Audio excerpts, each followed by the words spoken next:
والنور يهدي الحائرين ضياؤه. Assalamualaikum warahmatullahi wabarakatuh. Bismillahirrahmanirrahim. Alhamdulillahirabbil alamin. Wa bihi nasta'inu ala umuri dunya waddin. Wassalatu wassalamu ala asyrafil anbiya'i wal mursalin wa ala alihi wa sahbihi ajma'in. Amma ba'du, fala haula wala quwwata illa billah. Ila hadratin Nabi Muhammadin sallallahu alaihi wasallam ala ashabihi wa dzurriyyatihi wa azwajihi ajma'in. Sunnah hadrati mu'allifi hadzal kitab Syekh al-Barbari wa jami' fi musulhim wa hadrati muslimin masyayikhin qaddasallahu sirrahum wa nawwara dhurihum wa ila darajatihim ma'tala min barakatihim syai'un lailana wal Fatihah. A'udzu billahi minasyaitonir rajim. Bismillahirrahmanirrahim. Alhamdulillahi rabbil alamin. Arrahmanir rahim. Maliki yaumiddin. Iyyaka na'budu wa iyyaka nasta'in. Ihdinas siratal ladzina an'amta 'alaihim ghairil maghdubi 'alaihim waladdallin. Amin.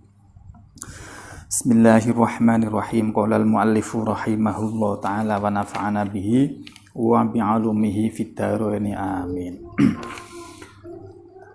Bismillahirrahmanirrahim. Wa minha, dan itu setengah saking 9 wasiat jalan untuk menuju kepada Allah Subhanahu wa taala, itu at-tawakkulu, tentang tawakal.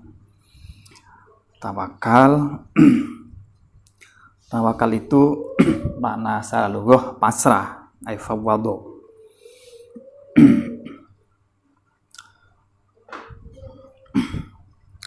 Tawakal itu ibaratun ani i'timadil qalbi 'alal wakil.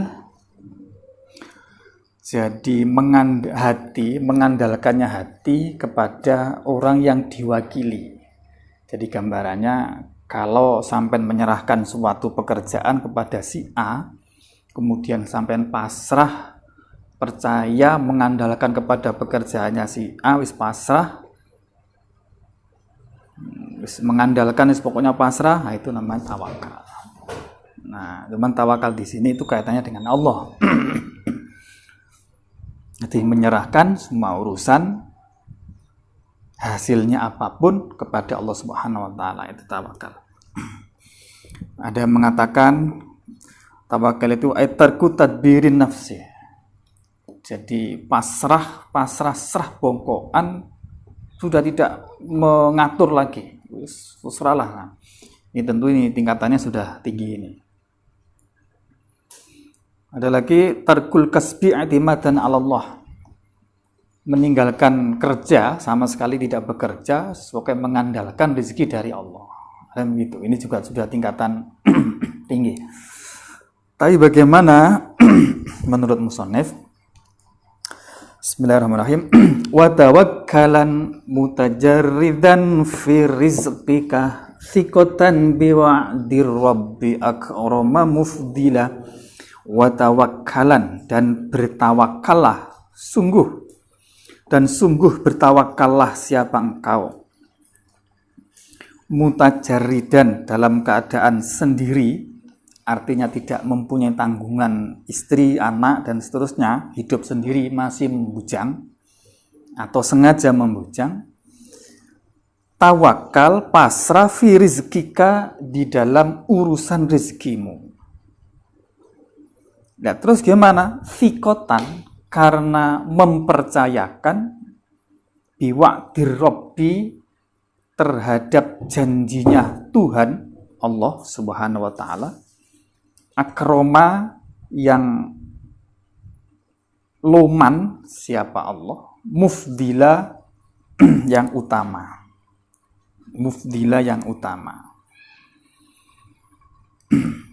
Jadi menurut musannif ini, kalau sampean dalam kondisi tidak mempunyai tanggungan, mutajarrid, ijen, hidup sendiri, nggak ada istri, nggak ada anak, maka sebaiknya watawakalan fi rizkika. Urusan rezeki itu serahnya nanggone Gusti Allah, percaya saja kepada janji Allah, karena janjinya Allah jelas, siapapun akan ditanggung rezekinya. Ya terus ngapain? Sampai jungkung ibadah hanya meligi ngurus ibadah namanya Gusti Allah. Wah, ini top sekali ini. Tapi mutajaridan tadi. Karena di dalam Al-Quran jelas wa ma min dabbatin fil ardi illa 'alallahi rizquha. Tidaklah wa ma min dabbatin, tidaklah semua yang melata di atas bumi ini, manusia, hewan, semuanya fil ardi yang di atas bumi ini illa 'alallahi rizquha. Kecuali semuanya ditanggung rizkinya oleh Allah. Jadi semua sudah ditanggung rizkinya. Nah, kita disuruh percaya kepada tanggungan Allah itu tadi. Karena semuanya sudah wafis sama rizqukum wa ma tu'adun. Di langit itu sudah ada rezekinya dan apa-apa yang sudah dijanjikan kepadamu sudah disediakan oleh Allah, namanya begitu. Nah, kalau dengan ayat saja begini kita tidak percaya, kita tidak yakin, terus di mana kualitas keimanan kita? Kira-kira begitu. Di mana kualitas keimanan kita? Maka disuruh untuk bertawakal, pasrah kepada Allah tentang urusan rezeki ini, mengandalkan kepada janjinya Allah yang sudah menjanjikan akan menanggung rezeki. Nah, apakah ini berarti kita sudah nggak usah bekerja, nggak usah berprofesi apa-apa, pokoknya ibadah? Apakah begitu kira-kira? Nah, itu macam-macam melihat kondisinya. Ada 3 kondisi yang memungkinkan untuk kita memilih mana yang terbaik, apakah bekerja atau sama sekali tidak bekerja, atau bekerja kemudian pasrah. Kalau bagi orang-orang yang punya tekad jalan untuk menuju kepada Allah, misalkan para sufis, memang ditekati untuk mendekatkan diri kepada Allah, ya tawakal, tinggalkan pekerjaan.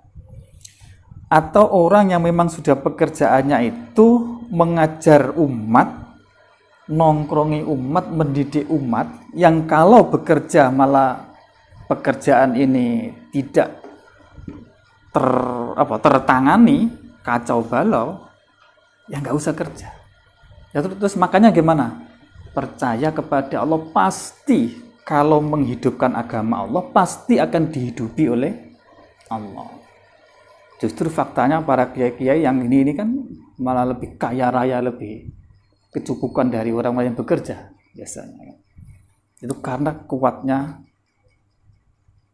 tawakalnya itu. Karena Allah sudah jamin, wa may yatawakkal 'ala Allah fa huwa hasbuh. Barang siapa yang bertawakal kepada Allah, maka Allah yang akan mencukupi.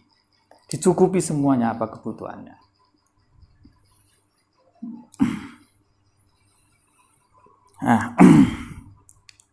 Nah, kalau hatinya tidak kuat atau tidak bisa i'timad kepada Allah, tidak bisa mengandalkan kepada Allah, ya harus bekerja. Jadi artinya begini. Jadi memang ini harus ditanyakan kepada diri dan hatinya masing-masing. Kalau sekiranya hatinya itu tidak kuat, orang nggak bekerja itu konsekuensinya kan ya makannya sandang pangan apa kan seret gitu kan kira. Kalau dia bisa nerima hatinya, tidak berharap pemberian orang, tidak ngarep-ngarep orang, dan hatinya tidak terganggu dengan datangnya orang. Kan biasanya itu kalau kita lagi seret misalnya, ada orang datang, pikirannya apa? Wah, ini bawa rezeki ini. Nah, kalau nggak ada pikiran seperti itu, tapi dia tetap nyaman dengan kondisi itu, lebih baik tidak usah bekerja. Berarti dia keyakinan kepada Allah itu sudah kuat. Nah, kalau masih ada pikiran-pikiran kurang makan, masih mengeluh. Kurang uang, mengeluh. Jadi hatinya itu merasa berat. Kemudian ada orang datang, hatinya berharap, wah ini bawa apa ini? Nah, itu berarti hatinya masih belum bisa mengandalkan iktimat kepada Allah. Maka orang seperti ini harus bekerja. Ya, termasuk kiai. Termasuk penceramah. Ya, penceramah kok mengandalkan pemberian orang, mengandalkan sowannya orang. Kalau nggak bawa sesuatu hatinya gelo misalkan, ya harus bekerja orang begitu.